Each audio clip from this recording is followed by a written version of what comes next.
Hey guys, it's Gabe here today, and today we are going to have a loadout. And this loadout will be, or consist of, the PP2000 and the FN57 handgun. And this is a Russian private security loadout.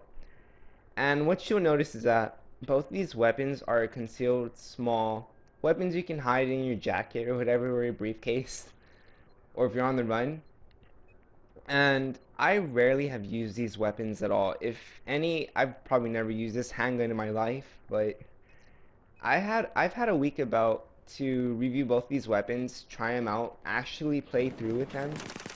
And with that, I found that this loadout is pretty good for low recoil, as well as to keep on your enemies. And what I mean by this is just to keep, well, let me see.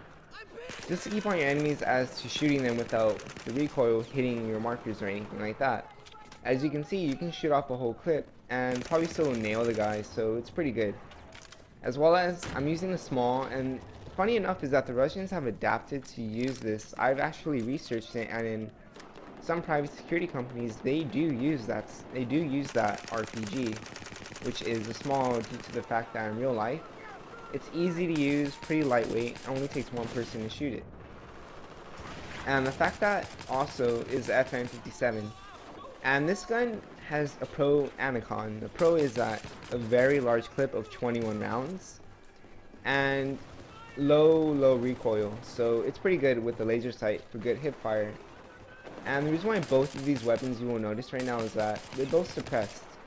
The reason why I've suppressed them is because I do know that it will make bullet drop more apparent and the damage output and whatnot, but it does hide yourself on the minimap and does give you that leverage since you may be underpowered compared to other classes.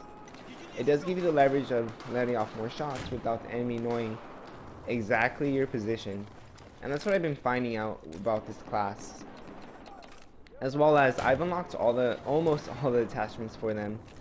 So with the suppressor on the FM57, it does give you, like I said, the extra leverage and concealment. As you can see right here, the range isn't affected because look, I can get a headshot from this far, and I really did not even try. So I really think that's pretty cool. And since it has low recoil, you can shoot people pretty far and pretty easy with very high effectiveness and suppression. And now, playing with the PP2000, this PDW just, I mean, it blew me away with how many kill streaks I was able to get, or how many people or groups I was able to flank and take out.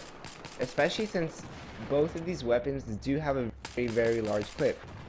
And one thing I have noticed about the Russian weapons in this game is that they have very large clips. So that tells me the Russians they must like a lot of bullets.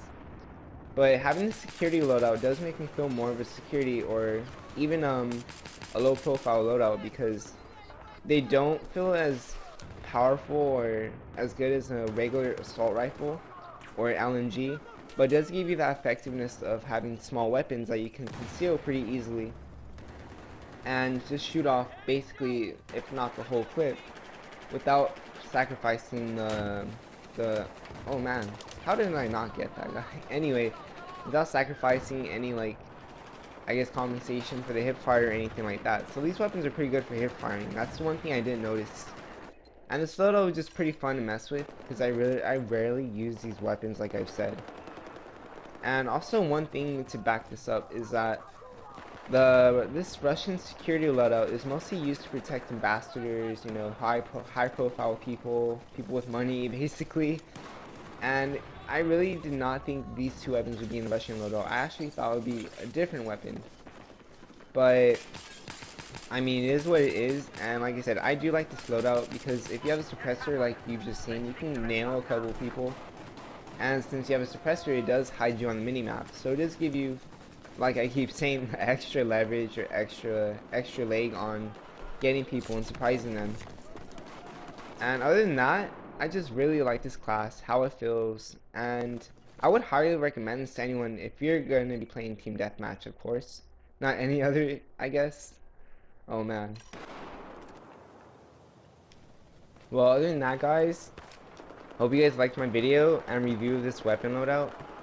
And also, just one thing is, I may be doing other loadout reviews later on too. Kind of next, I may try the Chinese military or American military loadout. But other than that, that's it for today, guys. And thanks. Like, subscribe, and Gabe out. Later.